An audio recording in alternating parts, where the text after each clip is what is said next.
Greetings. I want to thank Senator Pat Stedman for those kind words, and I want to thank all of our distinguished guests who are with us today. And lastly, I want to thank all of you who are here. Happy Coming Out Day.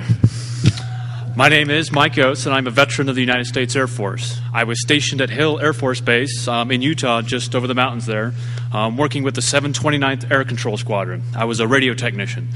While I was there, I did go to Kuwait for 90 days to support Operation Southern Watch. And in 2001, I was honorably discharged.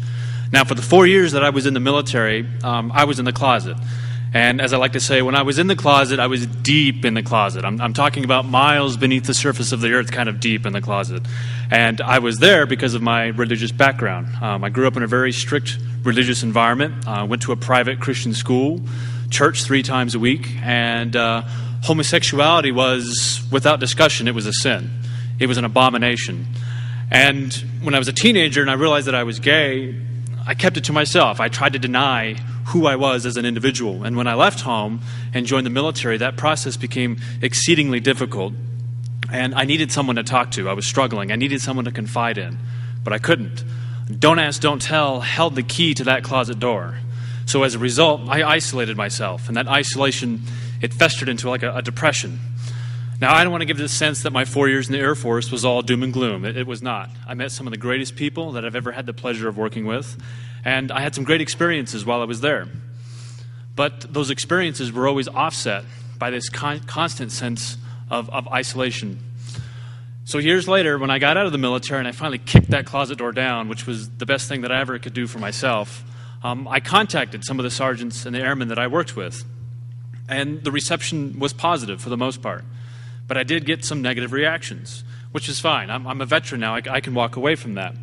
If you're active duty, if you're in a combat situation, you can't walk away from that, which means it's very dangerous for some LGBT service personnel to come out. And let me illustrate it this way. The last survey conducted by the Department of Defense concerning the repeal of Don't Ask, Don't Tell showed that close to 30% of service members think that the repeal of Don't Ask, Don't Tell will have a negative impact on unit cohesion. So that means that our LGBT service members who will be apprehensive about coming out, despite the fact that the repeal has gone through, they might have to live in isolation despite this repeal. That is the first reason that we have put together outarmedforces.com. The more veterans who come out on this website, the more active duty personnel who come out on this website, the easier it is for other service members who might feel apprehensive to come out, because they will see that they are not alone.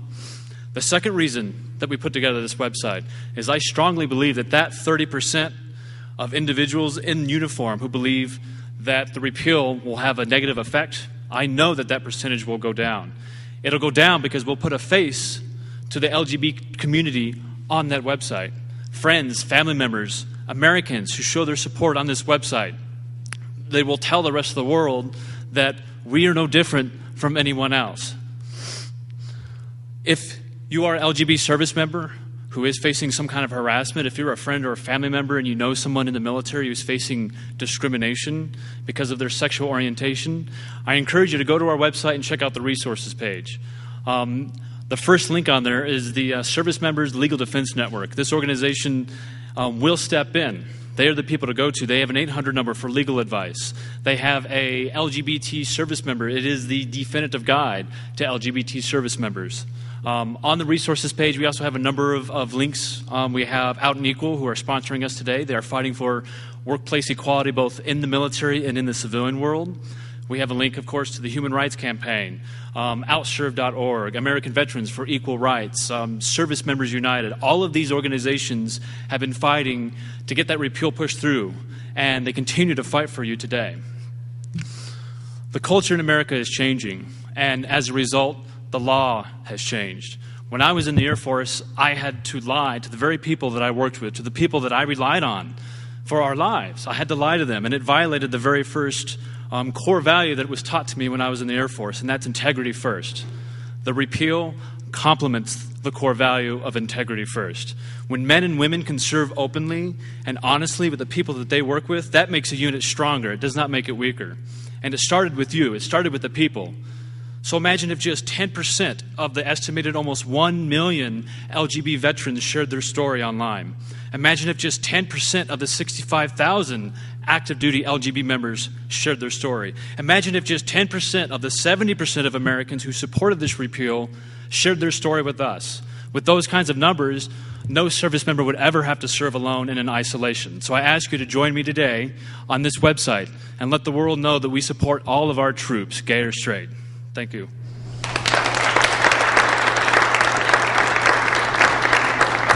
We do have some time for questions, so if anyone has any questions, fire away. Do we have a microphone as well for that?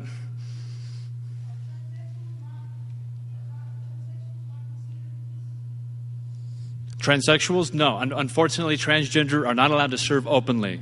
That is something that the Service Members Legal Defense Network is working on to change, but as of right now, they are not allowed to serve openly. Yes? Right now, we are not funded. We are currently seeking nonprofit status. However, if you do want to go to our website, we do have a link to crowdtilt.com, and you're welcome to donate that way. Yes? Did you ever get an office? I mean, think about this goal at the Pentagon. That would definitely be, yes, that would be nice. That would be great. If we get office at the goal, the more people we get on this website to promote veterans and in-service or in-uniform personnel to come out, I think we can get that big. I really do. Any other questions? Okay. What's after this? Oh yes, we do. What's the video that's recording It Gets Better videos? The setup that's upstairs. They are also recording videos for this website. So we do encourage you to go upstairs and shoot a video. Whether you're a civilian, you've never been in the military, a veteran, doesn't matter. Go up there and show your support for our troops. And thank you very much for your time today.